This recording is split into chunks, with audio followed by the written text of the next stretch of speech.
I now give the floor to the distinguished representative of the Russian Federation.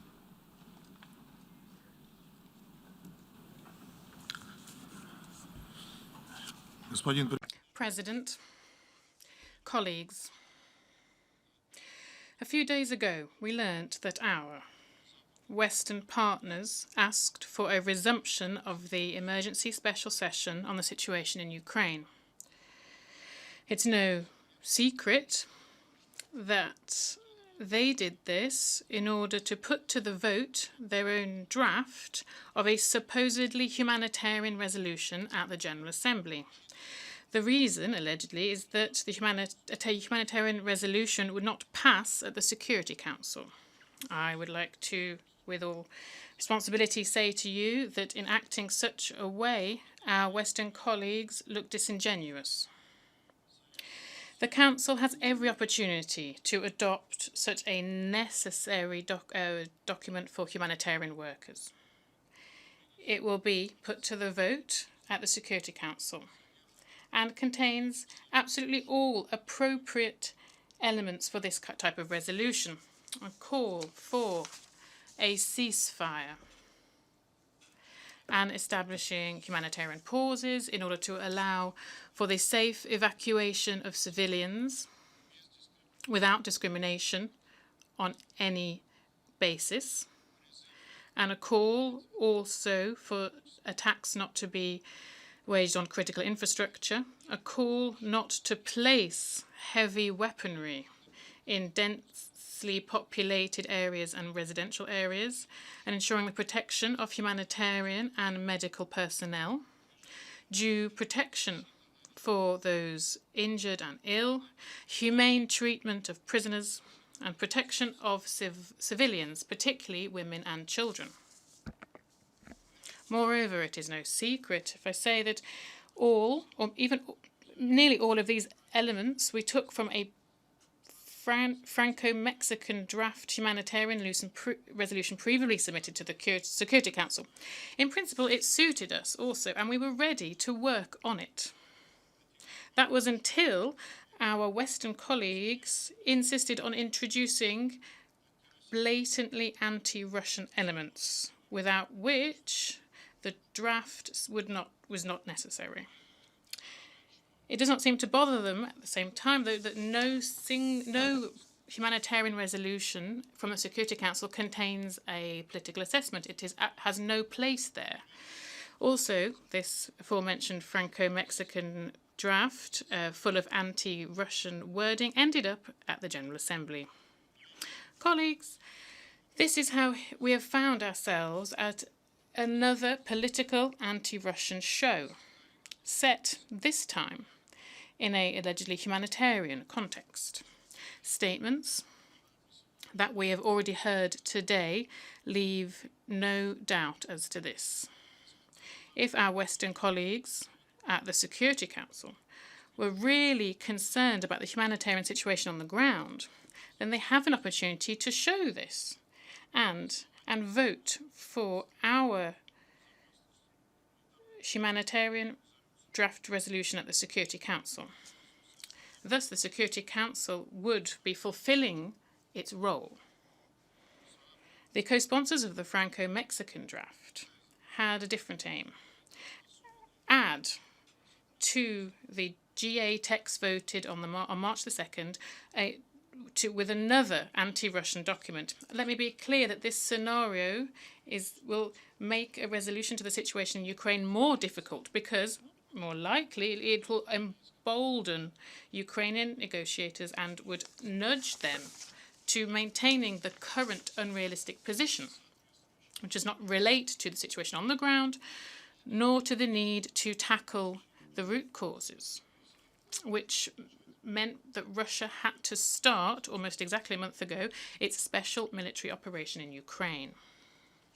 I'd like to recall that we started this operation in order to stop the Kiev regime's 8-year war against civilians in the Donbass, which has already cost the lives of more than 10,000 people, including women and children. The war that our Western colleagues did their best not to notice or pointed the finger for it at Russia or even to the people of Donbass themselves. We took this extremely difficult step, having exhausted all peaceful and diplomatic means of resolving the conflict in the Donbass. Only after Kiev unambiguously and on many occasions reaffirmed that it did not intend to fulfill the Minsk agreements as approved by the Security Council resolutions, and only after the Western backers of Kiev, who were behind the Maidan coup in 2014, affirmed that they did not intend to rein in the Ukrainian authorities. Only after the President Zelensky didn't only reaffirm the wish of Ukraine to join NATO, which is a direct threat to the vital interests of our country, but also the threat to have an impact on the nuclear-free status of Ukraine. Only after Ukraine significantly stepped up its shelling of residential areas of LPR and DPR, which is still going on, and when Russia received influxes of refugees. In order for Ukraine to no longer pose a threat to Russia, it needed to carry out its denazification and demilitarization. This was the main purpose of our military operation. At the same time, we stated initially that we would not target civilian objects. And having understood this, the Ukrainian nationalists and radicals, who understood that sooner or later they would have to be held accountable for their crimes committed over the last 8 years, they started to use civilians as human shields and started to place heavy weaponry in residential areas and not allow people to leave cities along humanitarian corridors. And it is this which caused the humanitarian crisis in Ukraine. And indeed, in order to alleviate the situation, we expressed our readiness to support a humanitarian resolution at the Security Council. And then we submitted one ourselves after the French and Mexican sponsors moved their humanitarian resolution to the General Assembly. We went into such detail on this in order to show you the real substance of the text that is before the General Assembly.